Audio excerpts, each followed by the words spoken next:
শহীদ উসমান হাদি সময়ের সঙ্গে আরও জীবন্ত হয়ে উঠেছেন। এক সপ্তাহের বেশি হলেও এখনও কমেনি তার কবরের পাশে সাধারণ মানুষের ভিড়। প্রার্থনায় চোখ ভেজাচ্ছেন অনেকেই। ঘাতকদের গ্রেফতার ও বিচার প্রসঙ্গে অন্তর্বর্তী সরকারের নীরবতায় আবার ফুঁসে উঠেছেন তার সমর্থকরা। শুক্রবার থেকে অনির্দিষ্টকালের জন্য শাহবাগে শহীদ উসমান হাদি চত্বরে অবস্থান করছেন ইনকিলাব মঞ্চ। তীব্র ঠান্ডা আর কুয়াশার উপেক্ষা করে সারারাত শহীদ হাদি চত্বরে অবস্থান নেন নারী, শিশু সহ বিভিন্ন শ্রেণী পেশার মানুষ।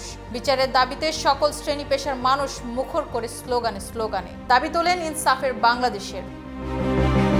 তবে গুলিবিদ্ধের 15 দিনের মূল আসামি গ্রেফতার না হওয়া, সরকারের গোয়েন্দা সংস্থাগুলোর অসহযোগিতায় নানা প্রশ্ন উঠেছে সচেতন মহলে। সরকার বিচারের সদিচ্ছা নিয়েও দেখা দিয়েছে নানা প্রশ্ন।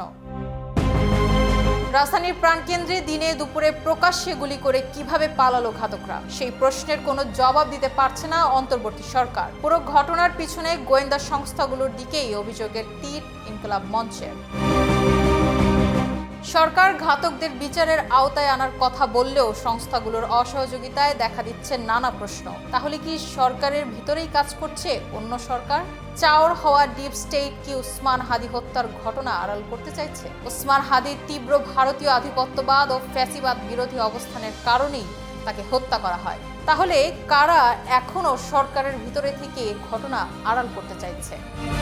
উসমান হাদিকে ঘিরে সারা দেশের মানুষের তৈরি হওয়া আবেগ এবং ইনকিলাব মঞ্চের অনড় অবস্থান কি নিশ্চিত করতে পারবে এই নির্মম হত্যাকাণ্ডের বিচার?